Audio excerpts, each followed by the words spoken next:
आज से ठीक 11 साल पहले शीना बोरा हत्याकांड ने हर किसी को हैरान कर दिया था। मुंबई के हाई प्रोफाइल सोसाइटी में ऑनर किलिंग का शायद यह पहला मामला था जिसने मां बेटी के बीच रिश्तों पर सभी को सोचने के लिए मजबूर कर दिया।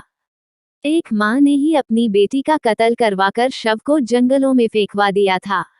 शीना बोरा हत्याकांड का 9 साल पूरा हो चुका है, लेकिन आज भी यह मर्डर आज ही बना हुआ है। 2012 में इस हत्याकांड ने पूरे देश को झकझोर कर रख दिया था।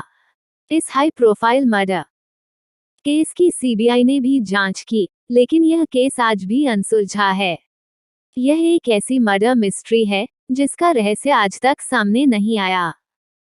हत्या की यह गुत्थी इतनी पेचीदी थी कि शुरू में शीना बोरा के शव को इंद्राणी मुखर्जी ने अपनी बहन बताया था, लेकिन पुलिस पूछताछ में उसने खुलासा किया कि वो उसकी बेटी थी। इंद्राणी मुखर्जी ने 2 शादी की थी। शीना बोरा उसके पहले पति की बेटी थी। इस मामले में लगातार सस्पेंस बढ़ता ही गया। शीना बोरा मुंबई मेट्रो 1 में काम करती थी और इंद्राणी मुखर्जी व सिद्धार्थ दास की बेटी थी। यह चर्चा का विषय है कि सिद्धार्थ दास या कोई अन्य व्यक्ति शीना का पिता है। शीना 24 अप्रैल 2012 से लापता थी। पुलिस ने इस पर इंद्राणी मुखर्जी और संजीव खन्ना, शीना के दूसरे सौतेले पिता को ड्राइवर के साथ गिरफ्तार कर लिया। शीना बोरा का जन्म 1989 में कोलकाता, पश्चिम बंगाल में हुआ था। वर्ष 1992 में शीना की मां अपने किसी पति के साथ गुवाहाटी चले जाती है। वह अपने बच्चों को उपेंद्र कुमार बोरा और दुर्गा रानी के जिम्मे छोड़ देती है। इसके बाद वह दूसरी या तीसरी शादी संजीव खन्ना के साथ करती है। वह दोनों की बेटी विधि खन्ना 2002 की शादी से है। इंद्राणी और संजीव के मध्य विधि के पालन के अधिकार के लिए न्यायालय में एक प्रकरण चलता है। इसके बाद इंद्राणी यह प्रकरण जीत जाती है और दोनों इंग्लैंड में चले जाते हैं। वर्ष 2002 में इंद्राणी और पीटर की शादी होने पर पीटर विधि को कानूनी तौर पर गोद ले लेता है। शीना बोरा 2006 में मुंबई आ जाती है और अपने आप को सभी के सामने पीटर को मिलाकर इंद्राणी की छोटी बहन बताती है। इंद्राणी सभी से इस बात को छिपाती है कि शीना और मिखाइल बोरा उसके बच्चे हैं। पीटर मुखर्जी शीना बोरा की महाविद्यालय में जाने के लिए सहायता करते हैं, जहां वह 2006 से 2009 तक पढ़ती है। इसके बाद 2009 में उसे रिलायंस में नौकरी मिल जाती है। जून 2011 में वह मुंबई मेट्रो 1 में सहायक प्रबंधक की नौकरी करती है। मुंबई में रहने के दौरान उसकी मुलाकात राहुल मुखर्जी से होती है, पीटर मुखर्जी का बेटा, और दोनों 2009 से 2012 तक साथ रहते हैं। 24 अप्रैल 2012 को शीना एक लिखा हुआ इस्तीफा दे देती है। उसी दिन राहुल को शीना के मोबाइल से एक संदेश मिलता है, जिसमें वह उसके साथ रिश्ता तोड़ने की बात लिखी होती है। इंद्राणी यह कहती है कि वह उच्च शिक्षा के लिए अमेरिका चले गई है। इसके बाद लापता होने की जानकारी नहीं दी गई और 24 अप्रैल 2012 के बाद से वह कभी नहीं दिखी।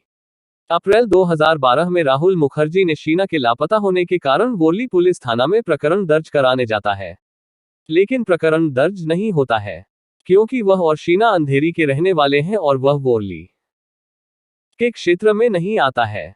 इसके बाद वह अंधेरी में प्रकरण दर्ज कराने जाता है, लेकिन वहां भी प्रकरण दर्ज नहीं होता है। इसके बाद वह इंद्राणी से इसके बारे में पूछता है तो वह बताती है कि वह अमेरिका चले गई है और वह उससे कोई रिश्ता नहीं रखना चाहती है। इसके बाद राहुल उससे पूछता है कि वह कैसे अमेरिका जा सकती है जबकि उसका पासपोर्ट तो कस्टडी में है। इसके बाद वह बोलती है कि उसने नया पासपोर्ट बनाया है। इसके बाद राहुल देहरादून में अपनी जैविक मां के पास रहने चले जाता है। अप्रैल 2012 में शीना के लापता होने के बाद राहुल मुखर्जी और मिखाइल बोरा लापता होने की शिकायत दर्ज कराने जाते हैं। राहुल के कहने पर पुलिस इंद्राणी के वोरली में स्थित घर में जाती है, जहां उसके कर्मचारी बताते हैं कि वह भारत से बाहर गई है। उसके आने के बाद इंद्राणी पुलिस थाना में जाकर कहती है कि वह शीना को परेशान करता है, इस कारण वह उसे बिना बताए अमेरिका चले गई। पुलिस ये मामला यही बंद कर देती है, लेकिन कहते हैं ना कि जुर्म एक न एक दिन सामने आ जाता है। एक दिन मुंबई पुलिस कमिश्नर राकेश मारिया को एक अनजान फोन कॉल आता है। फोन करने वाले ने अपना नाम नहीं बताया, लेकिन एक चौंकाने वाला खुलासा किया कि लेकिन शीना बोरा की हत्या हो गई है और फोन कॉल कट कर दिया। कमिश्नर राकेश मारिया के लिए ये एक चैलेंजिंग केस था क्योंकि ये एक हाई प्रोफाइल केस था, जिसमें सबूत के तौर पे उनके पास सिर्फ एक अनजान कॉल था, जिसके बिना पे वो किसी को भी पूछताछ के लिए नहीं बुला सकते थे।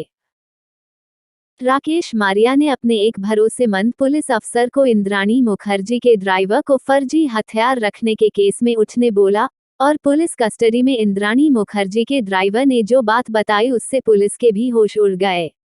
इंद्राणी मुखर्जी ने अपनी बहन को मारकर उसकी लाश जला के जंगल में फिकवा दिया था।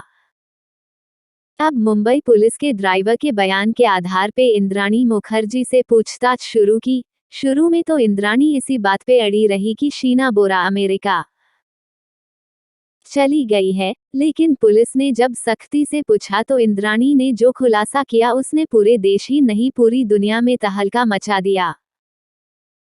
शीना बोरा इंद्राणी मुखर्जी की बहन नहीं बल्कि उसकी बेटी थी, जिससे आपसी विवाद में मां ने ही बेटी की हत्या कर उसका शव जंगल में फिकवा दिया था। कानूनी कार्रवाई आज भी जारी है, लेकिन ये हत्या आज भी एक राज बनी हुई है और हत्या के कई पहलू आज भी अनसुलझे हैं।